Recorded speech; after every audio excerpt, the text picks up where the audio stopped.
تو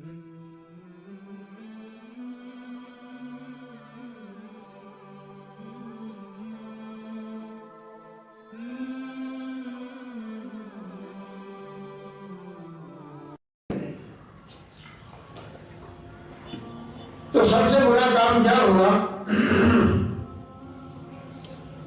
سب سے برا کام یہ ہے کسی کا نام برا رکھنا، برے نام سے اس کو یاد کرنا، برے القاب سے اس کو یاد کرنا۔ ام المؤمنین سیدہ عائشہ صدیقہ سلام اللہ تعالی عنہا اپنے گھر میں تشریف فرما تھی۔ حضور سرور کون و مقام صلی اللہ علیہ وسلم بھی جلوہ فروز ہے، یہود کی کچھ بات کرنے لگی تو امی جی نے یہود کا نام لے کر یعنی یہودی کہہ کر اس کے بعد کلمات لعنت فرمائے۔ حضور سرور کون و مقام صلی اللہ علیہ وسلم نے منع فرمایا، فرمایا ایسے مت کرو، ایسے نہ کرو،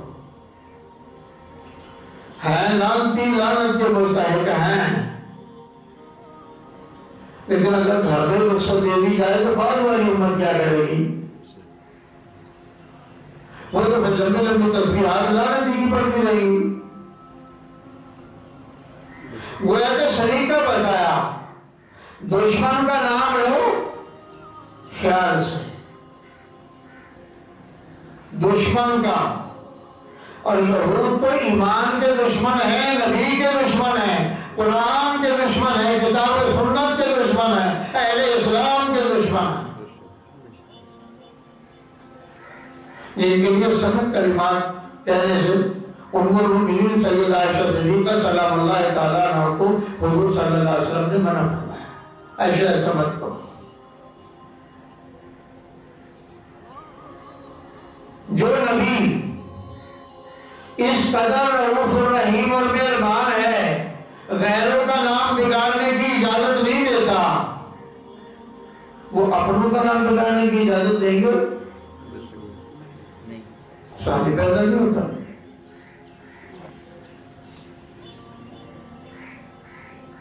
کتاب و سنت کو پڑھنے والے بہت سے علماء آپ نے دیکھے ہوں گے، لیکن اللہ کی قدرت دیکھو، کہیں کسی کا نام بگڑا ہوا نہیں ملتا، بگاڑ کے ساتھ لیا جائے تو یوں نہیں۔ کیوں ہے؟ یہ تربیت کا اثر ہے۔ اگر تربیت اچھی نہ ہوتی تو مزاج ہمارا بھی وہی ہوتا جو غیروں کا۔ بیسا بہت برا ہے، لسم الفسوق بعد الاسم ایمان، لسم نام پیدا کرنا، الفسوق برائی میں نام پیدا کرنا۔ اور ہمارے ہاں کیا ہوتا ہے؟ ہمارے ہاں ایک ایک آدمی کے کئی نام ہیں۔ بھئی یہ نام کیوں لیتے ہو؟ اس کا دادا کہتا تھا۔ اچھا یہ نام کیوں لیتے ہو؟ اس کے بزرگ کہتے تھے۔ یہ نام کیوں لیتے ہو؟ یہ اس کی پھوپھی کہتی تھی لاڑ میں۔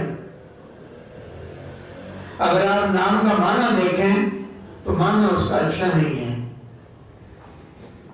تو جب معنی اس کا اچھا نہیں ہے تو نتیجہ بھی پھر ظاہر اچھا نہیں ہوگا۔ اگر نام اچھا ہو